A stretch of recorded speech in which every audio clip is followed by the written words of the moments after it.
página 115 de 805. La fábula de las abejas, Bernard Mandeville, 1729. Los vicios privados hacen la prosperidad pública. 0.9c. Los soldados, que a batirse eran forzados, sobreviviendo disfrutaban honores. Tan extraño es en el hombre el anhelo de que se piense bien de él que, aunque a unos se le arrastre a la guerra contra su voluntad, y a otros por sus crímenes, y se les obligue a luchar con amenazas e incluso a bofetadas, serán, sin embargo, estimados por lo que hubieran querido evitar, de haber podido. Mientras que, si en el hombre pesara tanto la razón como el orgullo, nunca se complacería en alabanzas que él sabe que no se merece.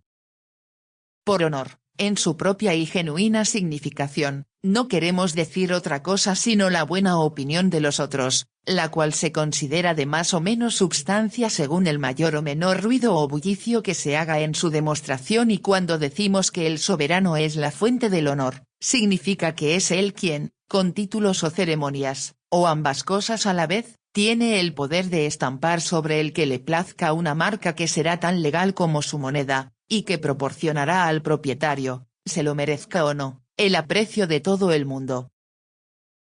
El reverso del honor es el deshonor, o ignominia, que consiste en la mala opinión y el menosprecio de los demás, y así como el primero se considera como una recompensa de las buenas acciones, este se tiene como castigo de las malas, y según sea mayor o menor la publicidad o el odio con que los demás demuestren su desprecio, será mayor o menor la degradación de la persona. A esta ignominia, por el efecto que produce, se le llama también vergüenza, pues aunque la bondad y la maldad del honor y el deshonor son imaginarias, hay, sin embargo, en la vergüenza una realidad, pues significa una pasión que tiene sus síntomas propios, que atropella nuestra razón, y el someterla requiere tanto trabajo y abnegación como cualquiera de las otras, y puesto que es frecuente que las acciones más importantes de la vida se regulen según la influencia que tenga sobre nosotros esta pasión, el conocerla a fondo ayudará a esclarecer las ideas que tiene el mundo del honor y la ignominia. Primeramente, para definir la pasión de la vergüenza, pienso que se puede decir de ella que es una dolorosa reflexión sobre nuestra propia indignidad, que procede de la convicción de que los demás nos desprecian, o nos podrían despreciar con razón, si supieran todo. La única objeción de peso que puede hacerse contra esta definición es que las vírgenes inocentes suelen avergonzarse y ruborizarse sin haber cometido ningún pecado y sin saber el porqué de esta debilidad, que los hombres se avergüenzan también a menudo por aquellos otros con los que no tienen ni amistad ni afinidad, y que, por consiguiente, puede citarse 1000 ejemplos de vergüenza a los que no son aplicables las palabras de la definición. Para contestar a esto tengo primero que hacer notar que en las mujeres la modestia es el resultado de la costumbre y de la educación, por lo cual todas las desnudeces que la moda no sanciona y toda expresión soez les parecen tremebundas y abominables. No obstante, la más virtuosa de las jovencitas tendrá, contra su voluntad, pensamientos e ideas confusas de cosas que surgen en su imaginación, que por nada del mundo revelaría a algunas personas. Por esta razón digo que, cuando en presencia de una virgen inocente se dicen palabras obscenas, a ésta le acomete el temor de que alguien pueda suponer que comprende su significado y que, por consiguiente, sabe muchas cosas que quisiera la creyeran que ignora. Estas reflexiones y los pensamientos que en su detrimento se imagina, le provocan esa pasión que llamamos vergüenza, y cualquier cosa, aun cuando nada tenga de lascivia, la que le pueda suscitar esta serie de pensamientos que insinuó, que ella considera criminales, especialmente ante hombres, mientras dure su molestia, le causará el mismo efecto. Para probar la verdad de esto, dejemos que se hable todo lo impúdicamente que se quiera en la habitación contigua a la de la misma virtuosa joven, donde ella se sienta segura que no la han de descubrir, y escuchará lo que se diga, si no con fruición, al menos sin ruborizarse lo más mínimo, porque entonces se considerará ajena a la cuestión, y si el discurso llegara a hacer enrojecer sus mejillas, por cualquier cosa que su inocencia pudiera imaginar, seguramente este rubor obedecería a una pasión mucho menos mortificante que la vergüenza, pero si, en las mismas condiciones, la muchacha oye que se dice algo insultante para su persona, o se alude a cosas de las que, en secreto se considera culpable, entonces se podrá apostar 10-1 que sentirá vergüenza y se ruborizará, aunque nadie la vea, porque entonces tendrá motivos para temer que lo es o que, si todo llega a saberse, la desprecien. El que nos avergoncemos y ruboricemos por los otros, que era la segunda parte de la objeción, solo significa que algunas veces los casos ajenos son demasiado semejantes a los nuestros, por eso chilla la gente cuando ve a alguien en peligro. Al reflexionar con excesiva intensidad en el efecto que nos produciría acción tan censurable si fuera nuestra, los humores, y consecuentemente la sangre, se agitan insensiblemente de la misma manera que si la acción fuera vuestra y, por tanto, los mismos síntomas han de aparecer. La vergüenza que las gentes vulgares, ignorantes y mal educadas, manifiestan ante sus superiores, sin ningún motivo, va siempre acompañada y precedida de una conciencia de su debilidad e incapacidades, y el hombre más modesto, por muy virtuoso, ilustrado y perfecto que sea, no se avergonzaría nunca al no tener alguna culpa o pusilanimidad. A quienes, debido a su rusticidad y falta de educación, están en exceso sujetos a esta pasión y a cada momento resultan vencidos por ella, los llamamos tímidos, y a los que, gracias a su falta de respeto por los otros y a una falsa opinión de su suficiencia, han aprendido a no dejarse afectar por esta pasión, cuando era lo natural que lo fueran, se les llama descarados o desvergonzados. ¿De qué extrañas contradicciones está hecho el hombre? El reverso de la vergüenza es el orgullo, véase observación M, y, sin embargo, nadie afectado de la primera puede dejar de sentir algo del último, pues el que tanto nos interese lo que piensan de nosotros los demás, solamente puede proceder de la gran estimación que tenemos por nosotros mismos. Que estas dos pasiones, que contienen las semillas de la mayoría de las virtudes, son realidades de nuestra estructura y no cualidades imaginarias, puede demostrarse por los simples y vanos efectos naturales que se producen en nosotros, a despecho de nuestra razón, tan pronto como una u otra nos afecta.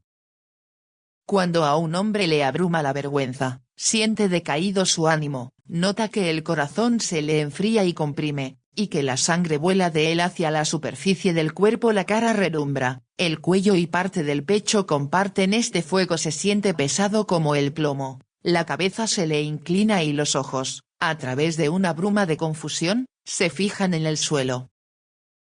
No hay injuria que pueda conmoverle, está cansado de sí mismo, y con vehemencia quisiera poder hacerse invisible.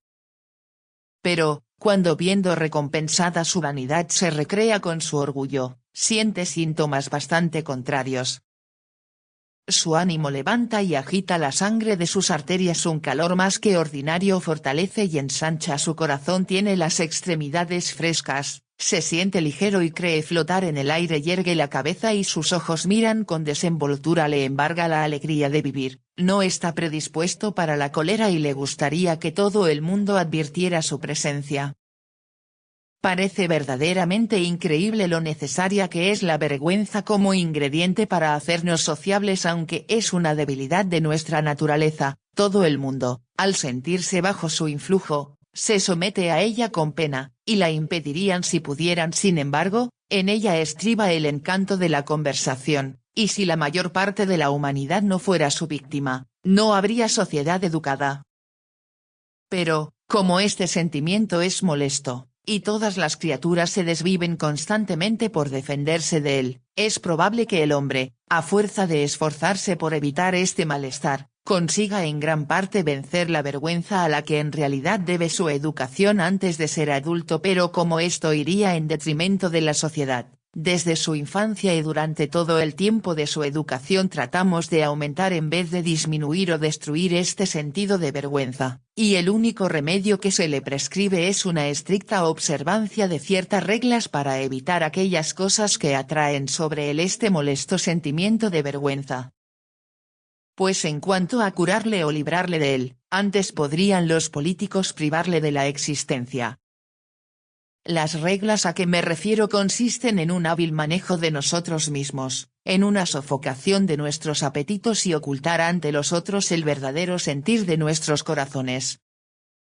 Quienes no hayan recibido estas instrucciones mucho antes de llegar a la edad madura, rara vez podrán después hacer en ellas grandes progresos.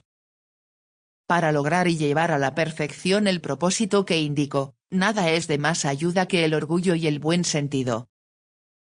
El ansia que sentimos de la estima de los otros, y el arrobamiento que nos embarga ante la idea de ser queridos y quizá admirados, son equivalencias que pagan con creces el dominio de nuestras más fuertes pasiones y que, por consiguiente, nos mantienen a gran distancia de todas las palabras y acciones que puedan ocasionarnos vergüenza.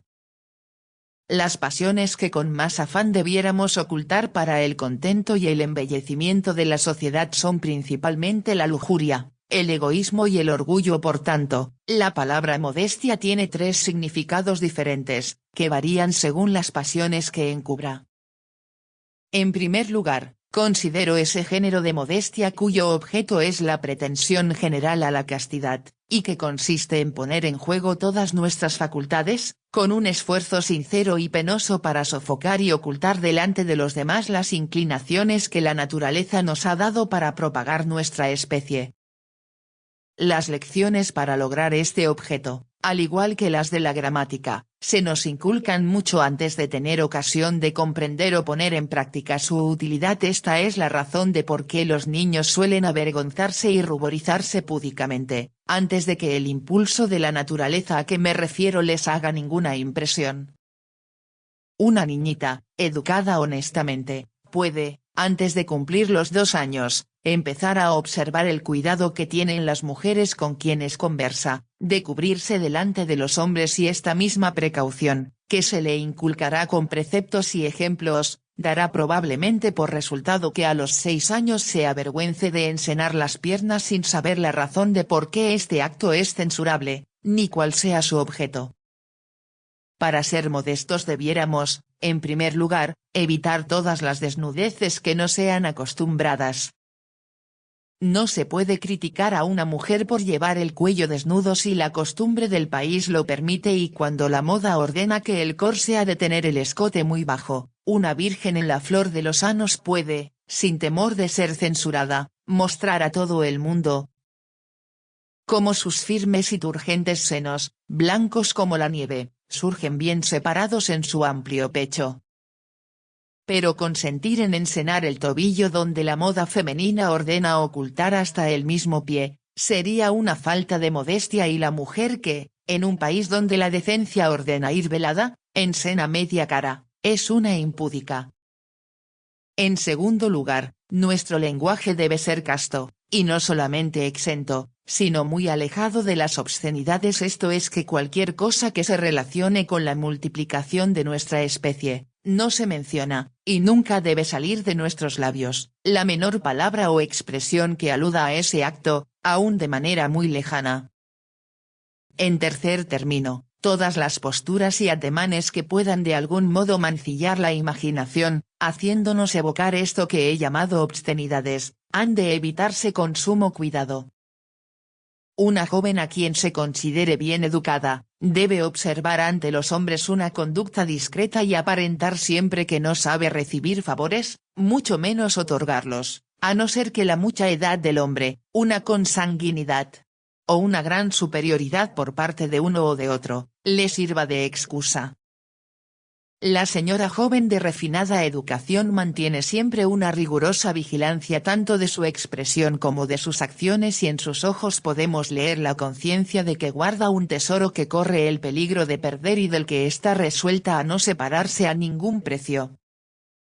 Miles de sátiras se han hecho contra las gazmonas, y otros tantos encomios para ensalzar el gracioso abandono y el aire negligente de la belleza virtuosa. Pero los más inteligentes de la humanidad están seguros de que el semblante franco y despejado de la hermosa risueña es más tentador y ofrece al seductor más esperanzas que el mirar receloso de unos ojos austeros. 284. Todas las jóvenes, especialmente las vírgenes, si aprecian la estimación del mundo educado e inteligente, han de seguir esta estricta reserva. A los hombres se les permite más libertad porque en ellos el apetito es más violento e ingobernable. De haberse impuesto a ambos sexos la misma rigurosa disciplina, ninguno de ellos hubiera podido hacer las primeras insinuaciones y la propagación de la especie habría cesado entre las gentes distinguidas. Como no era precisamente este el propósito de los políticos, se consideró prudente aliviar al sexo que más sufre con la rigidez y dulcificar el rigor de estas reglas donde la vehemencia de la pasión haría casi intolerable una prohibición estricta. Esta es la razón de que el hombre tenga libertad para manifestar abiertamente la veneración y el gran aprecio que le inspiran las mujeres, y muestra en su compañía más satisfacción, más júbilo y alegría de la que suele tener cuando ellas están ausentes. No solamente se le permite mostrarse con ellas complaciente y galante en todas ocasiones, sino que se considera su deber protegerlas y defenderlas.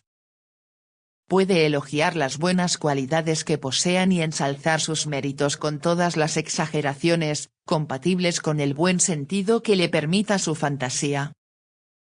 Puede hablar de amor, suspirar y quejarse de los rigores de la hermosa y lo que su lengua no pueda publicar, expresarlo con los ojos, y en este lenguaje, con tal de que lo haga con decencia y con miradas breves y rápidas, decir todo lo que quiera. Perseguir de cerca a una mujer y fijar con insolencia los ojos sobre ella, se considera muy grosero. La razón es clara, se la incomoda, y si no está suficientemente armada por el arte y el disimulo, a menudo queda en visible estado de turbación. Como los ojos son la ventana del alma, así esta mirada de impudicia provoca en la mujer inocente e inexperta el terror de que pueda ser adivinada y que el hombre descubrirá, o descubrió ya, lo que pasa en su interior. Esto la mantiene en tortura perpetua, que la impulsa a revelar sus deseos secretos, dejándose arrebatar la gran verdad que la modestia la obliga a negar con todas sus fuerzas. El vulgo apenas creerá en la enorme fuerza de la educación y en la diferencia entre el pudor del hombre y el de la mujer, que aunque se atribuye a la naturaleza, se debe, en realidad, a la primera instrucción. La señorita tiene apenas 3 años, pero todos los días se le dice que se tape las piernas, y si las enseña se la regana gravemente, mientras que, al señorito, a la misma edad, se le permite levantarse la camisa y orinar como un hombre. Las simientes de toda buena crianza son la vergüenza y la educación, y aquel que no tenga ni la una ni la otra, y se proponga decir la verdad que encierra su corazón, y lo que siente en su interior, se le tendrá por la criatura más despreciable de la tierra, aunque no tenga ninguna otra falta. Si un hombre dijera a una mujer que con nadie más que con ella le placería propagar su especie, y acto seguido experimentara un violento deseo de proceder a ello y se ofreciera ya a ponerle manos encima con ese objeto, el resultado sería que se le llamaría bruto, que la mujer huiría y que ya no se le admitiría más entre gente civilizada. No hay nadie que teniendo algún sentido de la vergüenza no prefiera, mejor que verse tratado así, vencer la más fuerte de las pasiones. Pero el hombre no tiene necesidad de someterlas, basta con que las disimule. La virtud nos ordena dominarnos, pero la educación solo nos exige que ocultemos nuestros apetitos. 285. Un caballero distinguido puede sentir por una mujer una pasión tan violenta como el más brutal de los hombres, pero en este caso se conduce de muy diferente manera. Lo primero que hace es dirigirse al padre de la dama y demostrarle su capacidad para mantener a su hija espléndidamente. En vista de esto, se admite que la acompañe, y con halagos, sumisión, regalos y asiduidad, se esfuerza por ganarse su afecto, con lo cual, si tiene éxito, al poco tiempo la dama se entregará a él, ante testigos, de la manera más solemne. Por la noche se irán a la cama juntos, y allí la virgen más reservada soportará dócilmente que él haga lo que le plazca, y el resultado final es que el hombre obtiene lo que deseaba sin siquiera haber llegado a pedirlo. Al día siguiente el matrimonio recibirá visitas, y nadie se reirá de ellos, ni hablará una palabra de lo que ellos hayan estado haciendo.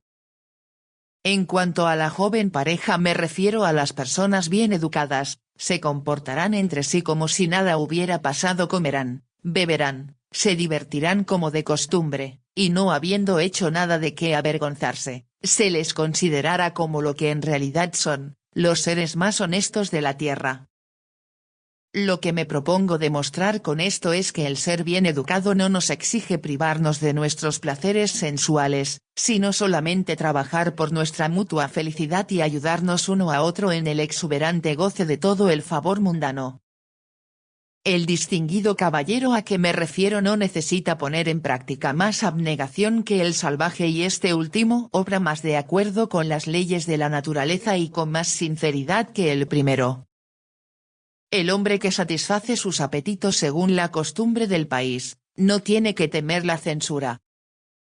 Si es más fogoso que las cabras o los toros, y tan pronto como la ceremonia se termine, puede saciarse y fatigarse con alegría y éxtasis de placer, excitar y satisfacer sus apetitos con procedimientos tan extravagantes como se lo consientan su fortaleza y virilidad, se reirá tranquilamente de los hombres sabios que pudieran censurarle.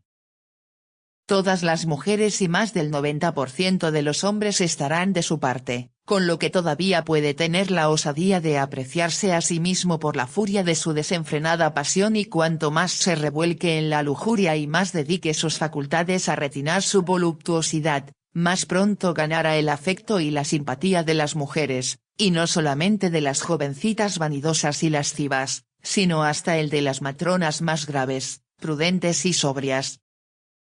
El que la impudicia sea un vicio no quiere decir que la modestia sea una virtud, pues estando edificada sobre la vergüenza, que es una pasión de nuestra naturaleza, puede ser buena o mala, según las acciones que con este motivo se ejecuten. La vergüenza puede impedir a una prostituta entregarse a un hombre delante de la gente, y la misma vergüenza puede ser la causa de que una criatura tímida y bondadosa, que ha tenido un desliz, haga desaparecer a su niño. Las pasiones pueden hacer bien por casualidad, pero solo en vencerlas consiste el mérito. Si en la modestia hubiera virtud, tendría la misma fuerza en la oscuridad que, en la luz, y no es así.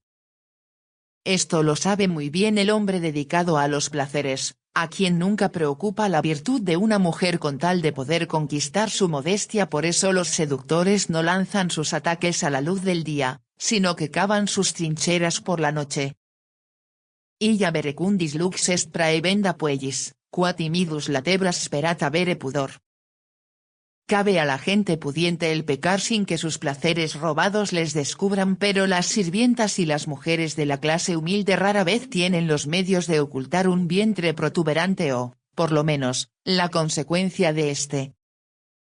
Puede ocurrir que una desgraciada muchacha de buena familia se vea desamparada y que no encuentre otro recurso para ganarse la vida que meterse a ninera o camarera. Podrá ser diligente, fiel y servicial, tener una abundancia de modestia y, si se quiere, hasta ser religiosa. Podrá resistir las tentaciones y conservar su castidad durante años enteros y, sin embargo, tener al fin un momento infeliz en que entregue su honor a un rico seductor que después la olvide. Si queda embarazada, su desesperación es indecible, no puede resignarse a la miseria de su condición, el miedo a la vergüenza se apodera de ella con tanta intensidad que todo lo que piensa la perturba. La familia con quien vive tiene una gran opinión de su virtud y su anterior señora la tenía por una santa. ¿Cómo se alegrarán sus enemigas, que tanto envidiaban su carácter? ¿Cómo la aborrecerán sus parientes? Cuanto mayor sea ahora su modestia y cuanto más la acucie el miedo de que se conozca su vergüenza, tanto más perversa y cruel será su resolución, contra sí misma o contra lo que lleva en sus entrañas. Es lo más corriente imaginar que la mujer que puede destruir al hijo de su propia sangre ha de tener gran acopio de barbaridad y ser un monstruo salvaje, diferente de las demás mujeres, pero esto es también una equivocación que cometemos por no comprender la naturaleza y la fuerza de las pasiones. La misma mujer que asesina a su bastardo de la manera más execrable, si después se casa, cuidará, amará y sentirá por su hijo tanta ternura como la más tierna de las madres. Naturalmente, todas las madres quieren a sus hijos, pero como esto es una pasión y todas las pasiones se centran en el amor propio, así esta pasión puede ser vencida por cualquier otra que satisfaga el amor propio mejor que el amor hacia la descendencia, si no se interpone otra cosa. Las simples rameras, las que todo el mundo reconoce como tales, casi nunca destruyen a sus hijos, aun las cómplices de robos y asesinatos rara vez son culpables de este crimen, no porque sean menos crueles o más virtuosas, sino porque han perdido el pudor por completo, y el miedo de la vergüenza apenas les hace efecto. Nuestro amor, por lo que nunca estuvo al alcance de nuestros sentidos, es insignificante y de poco valor. Por lo tanto, las mujeres no sienten natural amor por lo que han concebido. Su afecto empieza después del nacimiento. Lo que pudieran sentir antes es resultado de la razón, la educación y el sentido del deber. Con los hijos recién nacidos el amor de la madre es todavía débil, aumenta con la sensibilidad del hijo y crece hasta una altura prodigiosa cuando éste empieza a expresar con muecas sus penas y alegrías, da a conocer sus necesidades y descubre su amor por la novedad y la multiplicidad de sus deseos. ¿Qué fatigas y peligros no soportan las mujeres para mantener y conservar a sus hijos? ¿Qué energía y fortaleza, superiores a su sexo, no demuestran por ellos? Hasta las más viles de las mujeres se manifiestan en este aspecto tan intensamente como las mejores. Todas se sienten movidas a ello por impulso e inclinación naturales sin tener en cuenta el daño o el beneficio que reciba la sociedad.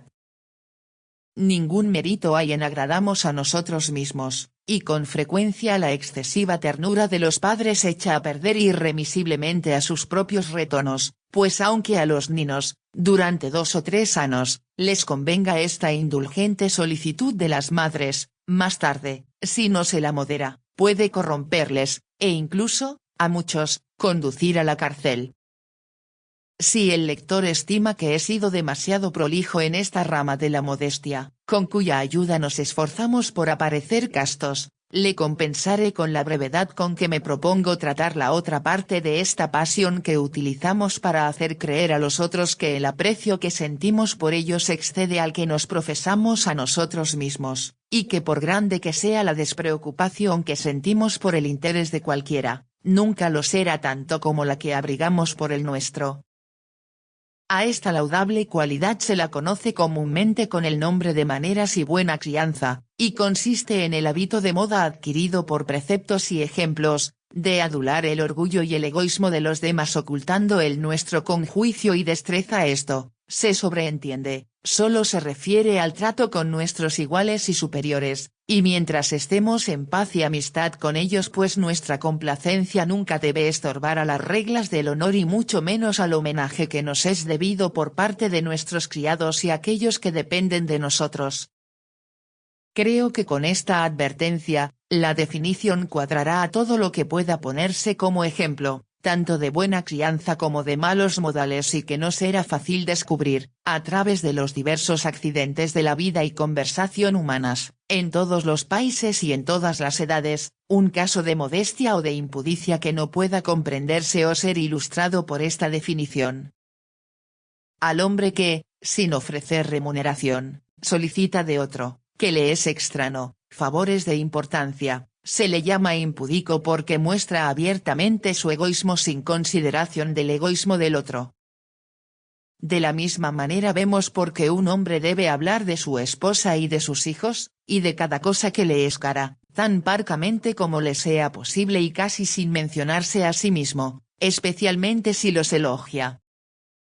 Un hombre de buena crianza puede muy bien desear y hasta codizar las alabanzas y la estimación de los demás, pero que le elogien en su presencia ofende su modestia. La razón es esta: todas las criaturas humanas, aun antes de haber recibido pulimiento, experimentan un placer extraordinario al oírse elogiar. De esto nos damos cuenta todos, por eso, cuando un hombre abiertamente se solaza con este deleite, en el cual no tenemos participación, despierta nuestro egoísmo e inmediatamente empezamos a envidiarle y a odiarle. Por esto, el hombre bien criado oculta su alegría, negando rotundamente que la sienta, y así vigilando y dulcificando nuestro egoísmo, elude la envidia y el odio que de otro modo tendría razón para temer.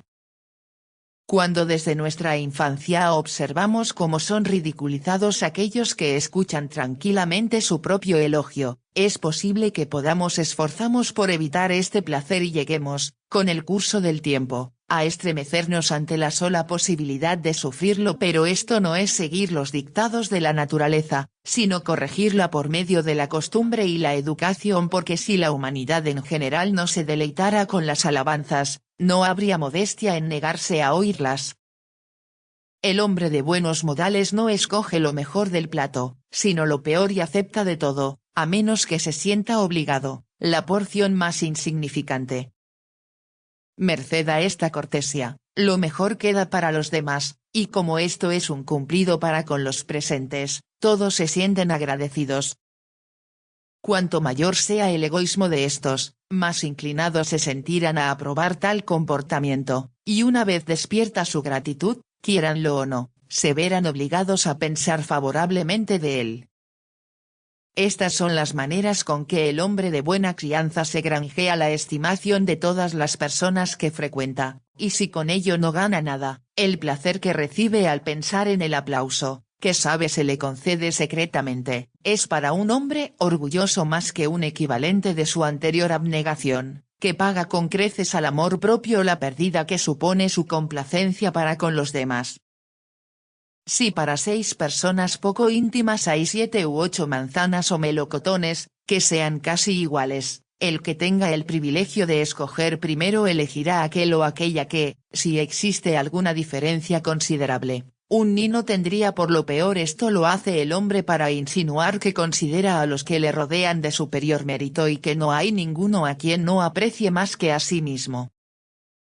Una práctica general de esta costumbre hace que este engaño de modales sea familiar para nosotros y que no nos moleste su absurdidad, porque si se hubiera acostumbrado a la gente hasta los 22 o 23 años de edad a hablar con sinceridad y a obrar de acuerdo con sus íntimos sentimientos naturales, no podrían asistir a esta comedia de costumbres sin reírse ruidosamente o indignarse y, sin embargo, es cierto que semejante conducta nos hace más tolerables los unos a los otros que si procediéramos de otro modo. Para aprender a conocernos a nosotros mismos conviene mucho saber distinguir bien entre las buenas cualidades y las virtudes. La unión de la sociedad exige de cada uno de sus componentes cierta consideración por los demás, que incluso el más prominente no está exento de otorgar al más humilde, aun en un imperio, pero cuando estamos a solas y tan alejados de la compañía de los demás como para quedar fuera del alcance de sus sentidos, las palabras modestia e impudicia pierden su significado. A solas, se puede ser malo, pero no desvergonzado, y el pensamiento que no se comunica a otra persona no puede ser impúdico. Un hombre de orgullo exaltado podrá ocultarlo de tal modo que nadie sea capaz de descubrir que lo tiene, y al mismo tiempo, esta pasión le producirá más satisfacción que a otro que se complace en declararlo ante todo el mundo. Las buenas maneras no tienen nada que ver con la virtud o la religión. En lugar de extinguirlas, más bien inflaman las pasiones. El hombre sensato y educado nunca se regodea más con su orgullo que cuando lo oculta con la mayor destreza, y al deleitarse con el aplauso con que tiene la certeza de que todo buen juez recompensará su comportamiento, disfruta de un placer totalmente desconocido para el torpe e insolente regidor que muestra su altanería descaradamente, no se descubre la cabeza ante nadie y apenas se digna hablar a su inferior.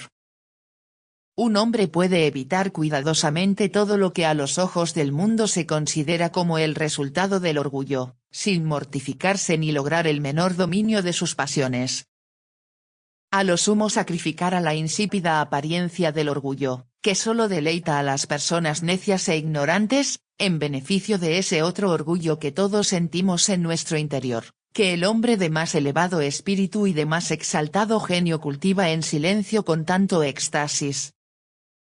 El orgullo de los hombres admirables y cultivados nunca es más notorio que en los debates relativos a la etiqueta y a las primacías, donde tienen la oportunidad de dar a sus vicios la apariencia de virtudes y pueden hacer creer al mundo que, lo que en realidad es resultado de su orgullo y su vanidad personal, no es sino solicitud y amor por la dignidad de su oficio o el honor de sus superiores. Esto se pone todavía más de manifiesto en las negociaciones de embajadores y plenipotenciarios, y lo sabe todo el que haya observado lo que se trata en los tratados públicos, y siempre será una gran verdad que los hombres de más discernimiento dejan de saborear su orgullo cuando cualquier mortal descubre que son orgullosos. Página 127.